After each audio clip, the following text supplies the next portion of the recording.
આ લીલી કેપ્સ્યુલ લગભગ દરેકના ઘરમાં જોવા મળે છે, ખરું ને?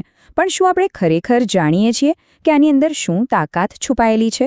સાચું કહું તો 90% લોકોને તો એ ખબર જ નથી કે આનો સાચો ઉપયોગ શું છે. તો ચાલો આજે આ નાનકડી કેપ્સ્યુલના મોટા રહસ્યો પરથી પડદો ઉઠાવીએ. વિચારો, એવી કેટલીય તકલીફો છે જેની પાછળ આપણે હજારો રૂપિયા ખર્ચી નાખીએ છીએ વર્ષો સુધી, અને કદાચ એનો જવાબ આ એક નાનકડી ગોળીમાં હોય.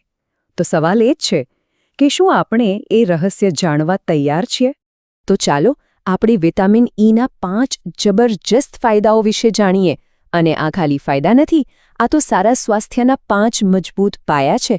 અને હા, ખાસ ધ્યાન આપજો ત્રીજા ફાયદા પર. બની શકે કે આપની રોજબરોજની નાની મોટી બીમારીઓનું મૂળ ત્યાં જ છુપાયેલું હોય. આપણે બધા માનીએ છીએ કે કરચલીઓ તો ઉંમરની નિશાની છે, બરાબર? પણ આ અડધું જ સાચું છે. હકીકત તો એ છે કે 90% લોકોની સ્કિન સમય કરતાં વહેલી ઘરડી દેખાવા લાગે છે, અને એનું કારણ છે વિટામિન ઈની કમી. જો આ વિટામિન ઈ છે ને, એ આપણી સ્કિન માટે એક બોડીગાર્ડ જેવું છે. એ ફ્રી રેડિકલ્સ જેવા દુશ્મનોથી બચાવે છે, કોલેજન વધારે છે અને સ્કિનને એકદમ ટાઇટ અને ફ્રેશ રાખે છે. હવે આના માટે એકદમ સિમ્પલ ઘરેલું નુસ્ખો છે. મસૂર દાળ અને બદામ તો સ્કિનને પોષણ આપશે જ, પણ જ્યારે એમાં વિટામિન ઈ ભળે છે ને, ત્યારે જ જાદુ થાય છે. એ સ્કિનને અંદરથી હાઇડ્રેટ કરે છે, પેલી ડ્રાયનેસ અને ડલનેસ બધું જ ગાયબ.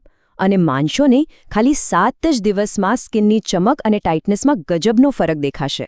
વાળ ખરવાની સમસ્યા? જો જવાબ હા હોય તો બની શકે કે શરીરમાં વિટામિન ઈ ખૂટી રહ્યું છે. આપણે મોંઘામાં મોંઘા શેમ્પૂ અને ટ્રીટમેન્ટ અજમાવીએ છીએ, પણ એ કામ જ નથી કરતા. કેમ? કારણ કે આપણે મૂળ સુધી નથી પહોંચતા. અને મૂળ કારણ છે સ્કેલ્પમાં, એટલે કે માથાની ચામડીમાં લોહીનું ઓછું ફરવું. તો એનો ઉપાય શું? આ રહ્યો, મેથી અને નારિયેળ તેલ. સાથે જ્યારે વિટામિન ઈ મળે છે, ત્યારે આ માસ્ક સીધો સ્કેલ્પમાં જઈને બ્લડ સર્ક્યુલેશન સુધારે છે. આનાથી શું થાય? વાળના મૂળને ભરપૂર ઓક્સિજન અને પોષણ મળે છે. ઉપરથી ડેન્ડ્રફ અને સ્કેલ્પની ડ્રાયનેસની પણ છુટ્ટી. પરિણામ, વાળનો ગ્રોથ વધે છે, એકદમ હેલ્ધી. શું એવું બને છે કે વાતાવરણ જરાક બદલાયું નથી ને આપણે બીમાર પડી જઈએ? કે પછી આખો દિવસ થાક અને કમજોરી લાગે? આ બધી નબળી ઇમ્યુનિટીની નિશાનીઓ છે. અને આનું એક મોટું કારણ, તમે સાચું સમજ્યા, વિટામિન ઈની ઉણપ હોઈ શકે છે. કેમ કે એ એક જબરદસ્ત એન્ટીઓક્સિડન્ટ છે. સરળ ભાષામાં કહો તો વિટામિન ઈ આપણા શરીરના સૈનિકો એટલે કે વ્હાઇટ બ્લડ સેલ્સ એની સંખ્યા વધારે છે, જેનાથી આપણું શરીર બીમારીઓ સામે મજબૂતાઈથી લડી શકે. એટલું જ નહીં, એ શરીરમાં અંદરના સોજાને પણ ઓછો કરે છે, જે લાંબા ગાળે મોટી મોટી બીમારીઓનું જોખમ ઘટાડે છે. આજકાલ બહારનું તળેલું અને જંક ફૂડ ખાવાનું કેટલું વધી ગયું છે નહીં, પણ એ ધીરે ધીરે આપણી નસોને બ્લોક કરી રહ્યું છે. અને ખબર છે, શરીરમાં જે ખરાબ કોલેસ્ટ્રોલ, જેને આપણે LDL કહીએ છીએ, એના વધવા પાછળ પણ વિટામિન ઈની કમી એક મોટું કારણ હોઈ શકે છે. તો કરવું શું? બસ એક નાનકડી આદત પાડવાની છે. રોજ રાત્રે પલાળેલા અખરોટ અને અળસીના બીજ, અને એની સાથે એક વિટામિન ઈ કેપ્સ્યુલ. બસ આટલો જ. આ નાનકડી આદત કોલેસ્ટ્રોલને કાબૂમાં રાખવામાં મદદ કરી શકે છે. વિટામિન ઈ બ્લડ સર્ક્યુલેશન સારું કરે છે, ખરાબ કોલેસ્ટ્રોલને ઘટાડે છે અને આપણા હૃદયને એકદમ જુવાન અને તંદુરસ્ત રાખે છે. આજની ભાગદોડવાળી જિંદગી, સ્ટ્રેસ, ખરાબ ખાનપાન, આડીઅવળી લાઇફસ્ટાઇલ, આ બધાને કારણે હોર્મોન્સનું બેલેન્સ બગડી રહ્યું છે. પછી એ પુરુષ હોય કે સ્ત્રી, આ સમસ્યા બહુ જ કોમન થઈ ગઈ છે. અને ઘણીવાર આપણે વિચારતા પણ નથી, પણ આની પાછળ પણ વિટામિન ઈ જેવા જરૂરી ન્યુટ્રિયન્ટ્સની કમી જવાબદાર હોઈ શકે છે. ખાસ કરીને રિપ્રોડક્ટિવ હેલ્થ એટલે કે પ્રજનન સ્વાસ્થ્ય માટે તો વિટામિન ઈ ખૂબ જ જરૂરી છે. એ શરીરમાં હોર્મોન્સને બેલેન્સ કરે છે, પુરુષો અને સ્ત્રીઓ બંનેની ફર્ટિલિટી સુધારવામાં મદદ કરે છે.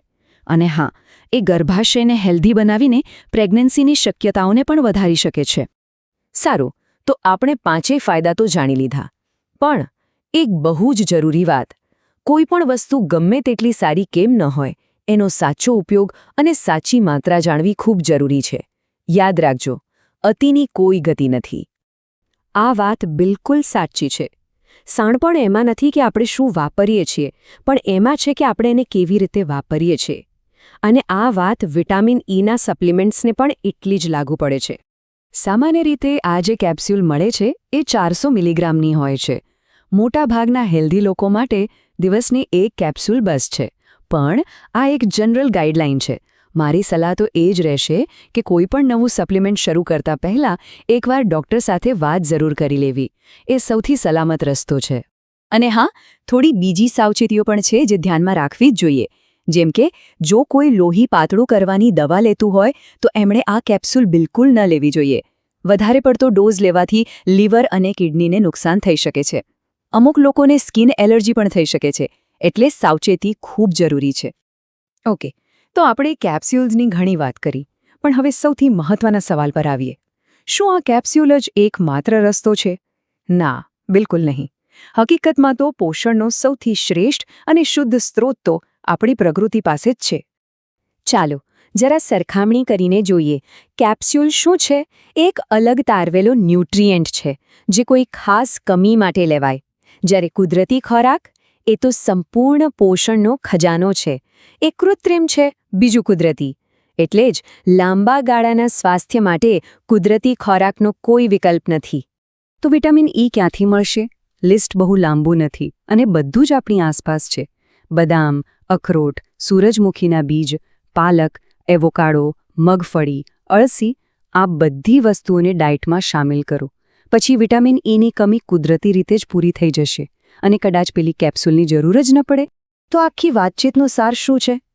આપણે એક એવા નિષ્કર્ષ પર પહોંચ્યા છીએ જે કદાચ સ્વાસ્થ્ય વિશેની આપણી આખી વિચારસરણીને બદલી શકે છે. અને એ નિષ્કર્ષ આ સવાલમાં છુપાયેલો છે. સાચું સ્વાસ્થ્ય એ કોઈ ફેક્ટરીમાં બનેલી ગોળીમાં છે કે પછી આ ધરતીના ખોળામાં ઉગેલા ખોરાકમાં? પસંદગી હંમેશા આપણી પોતાની હોય છે કે આપણે કૃત્રિમ સહારા લઈએ કે પછી પ્રકૃતિના ખજાનાને અપનાવીએ. આશા છે કે આજની આ વાતચીત ઉપયોગી સાબિત થઈ હશે.